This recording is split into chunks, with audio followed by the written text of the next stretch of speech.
Hey, what's up, everyone? Jonathan Allen here at Floodwater Studios. Today, we're going to talk about vocal tuning. I feel like there can be a stigma about it.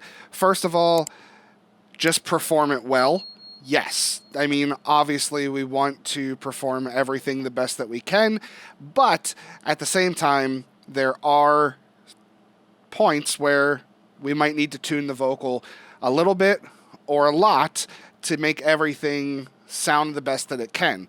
Now, you can take some of the greatest singers out there. Honestly, pretty much every album you listen to, those vocals are tuned.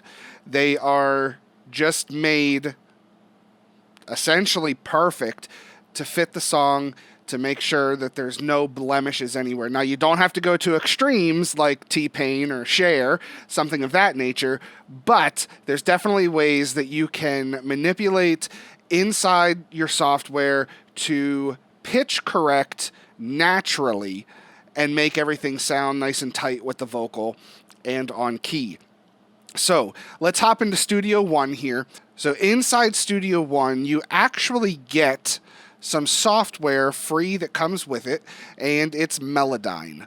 Now, for Melodyne in itself, what you get for free isn't the entire software suite, but it gives you tons of options to be very dangerous with things. So I believe I've played this song before here.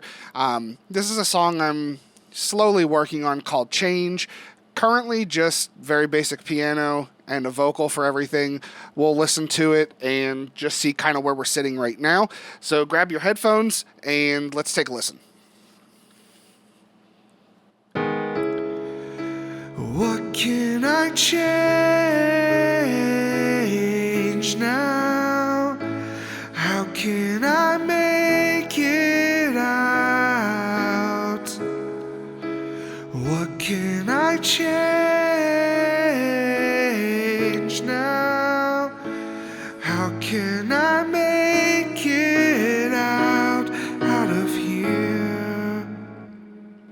All right, so yes, there are some pitchy moments in that, flat a couple times, sharp a couple times also. Now, this is a scratch track, to be honest, for everything. And, we talked about in a different video also that we still want to take some pride in the scratch tracks we're recording, because you never know if it's going to be a great take or if it's something that you can essentially turn into a great take.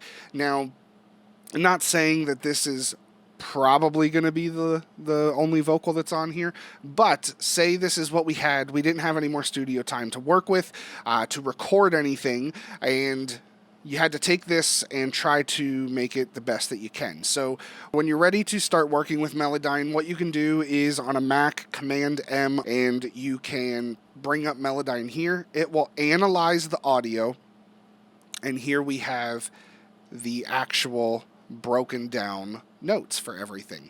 So using the magnifying glass, we can zoom in, we can zoom out for things, and essentially here we can start working on everything.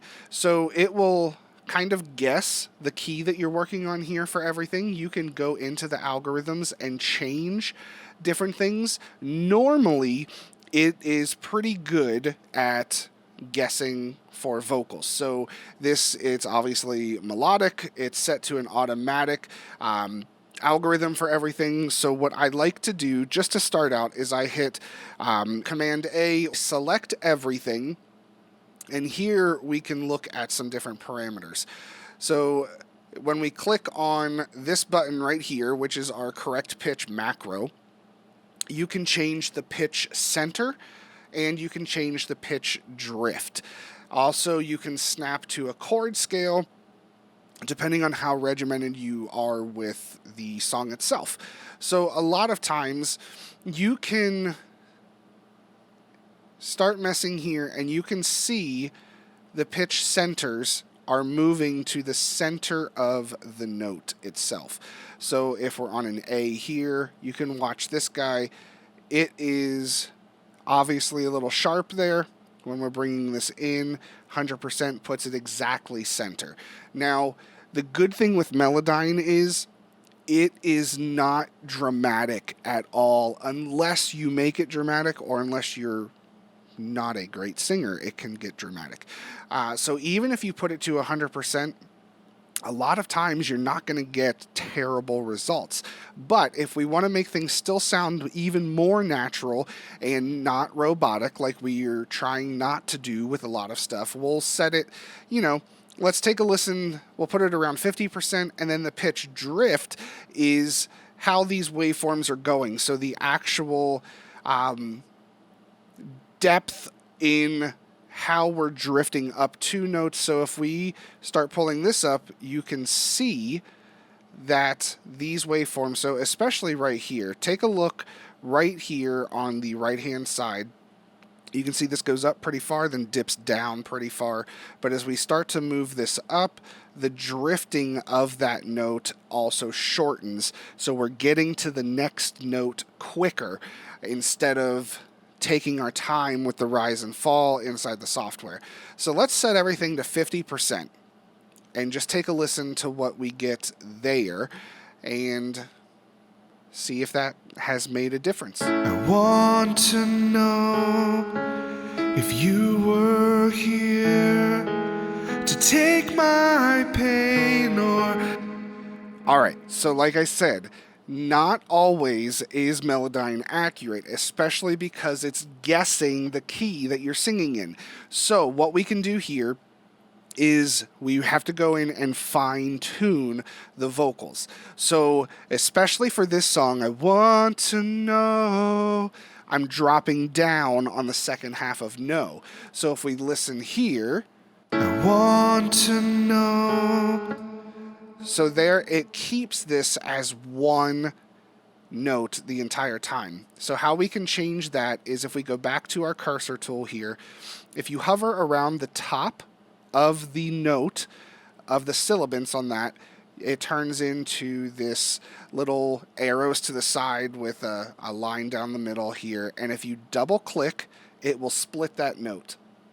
Now here, when you grab the second half, because I'm going, no, I'm coming down. So we're going, I want to know. No. So it's coming down to that G sharp. Now you can tell one thing when you split those notes. What you've done in your pitch center and your pitch drift a lot of times goes away. So if we highlight these two, the pitch drift stayed, but the pitch center changed. So we want to bring that back up to 50%, see if we can get a cleaner note out of this. I want to know if you were here. Same thing with here. If you were here, it comes down. So it kept it on that A, but now we can adjust. Here. We're going to bring that down to that G sharp again. If you were here to take my pain. Same thing with the end of my... Bring that up to the C sharp. Now, one thing with Melodyne, which is nice, is when you click something, it plays the note from the audio file. You were. So you can get dramatic with things for sure, and you can create vocal harmonies and lots of fun things. Now, the harmonies, you might want to be very precise in what you're doing. Let's say it that way. Because if you're just duplicating a single vocal and changing the pitch for things to make a harmony, it can start to sound a little artificial, especially depending on how far up you're going and how far down you're going. So keep that in mind. It's doable, but you have to be very careful with it. So let's see if we've got this little run fixed. To take my pain or hide my fear, what it takes. Same thing here. Takes, we're going to drop down, but now we just need to fix this back up to 50% and take a listen again. What it takes, I don't know, but you could make it disappear. All right, so this is sounding really good at the beginning of this song for the first verse. We've got it tuned pretty well. And again, we're not going very dramatic. We're at about 50% for the pitch correction, the center, and for the drift. Now, let's take a listen to that whole first verse again. But what we want to do, I'm going to take everything here, and I'm going to highlight the entire first verse, and I'm going to put it to 100% the entire way. Let's listen to everything at 100%. Now we've moved the notes we've needed to move, so let's see what 100% sounds like, because you would think maxing out your tuning is going to sound really artificial. But let's hear. I want to know if you were here to take my pain or hide my fear. What it takes, I don't know, but you could make it disappear. All right, so that sounds pretty natural still. So Melodyne, it's really hard to get dramatic unless you're forcing it to be dramatic. One thing I do want to note here also is a lot of the breaths that we're getting while we're singing, Melodyne's picking up on those also, and this is what they look like.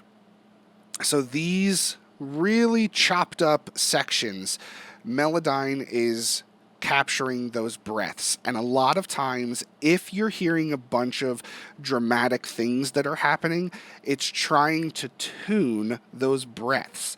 So one thing that I always do when I'm going through to tune my vocals or anybody else's vocals is for the same trick to change the key, so to split up a word, if it's two different notes within that word, I go right over to the breaths and I chop those off also. So now you can see this breath was actually a C sharp, according to the software, instead of a G. So we don't want the breath to be tuned to something that it's not, causing a warbling effect for things, and it can get really jumbled and start to sound pretty digital. And especially if you're listening back after you've tuned and you're hearing these kind of digital starts or ends to your words and to your phrases, zoom in a little bit and take a look at this, and you can split these right off. So like I said before, you can hold the section here. If you hold this, it's the breath. So we don't want those to be tuned with everything else. So double check that. And even here, I split this, but it didn't move, which means the breath was around the same note according to Melodyne, but it's not being tuned now, and we're not having that processing go into it. A lot of times you can see much bigger sections like this little nodule over here. So again, double click, break that off so it doesn't affect anything. I want to know if you were here to So that is how I go through and I tune vocals in Melodyne inside Studio One. So what do you guys think about this technique? Do you normally tune your vocals when you're doing a session, when you're working either on your songs or on somebody else's songs? What software do you normally use? Let me know down in the comment section below. While you're there, go ahead and like and subscribe and hit that notification bell. And you know what? If you're looking into starting your very first home studio, then head over to floodwaterstudios.com/home studio and pick up our free home studio equipment guide. It's going to give you personal recommendations for everything to get you started on any price point, any budget, and you're going to have a lot of fun on this home studio journey. We'll catch you guys on the next one. Before then, go record something. See ya.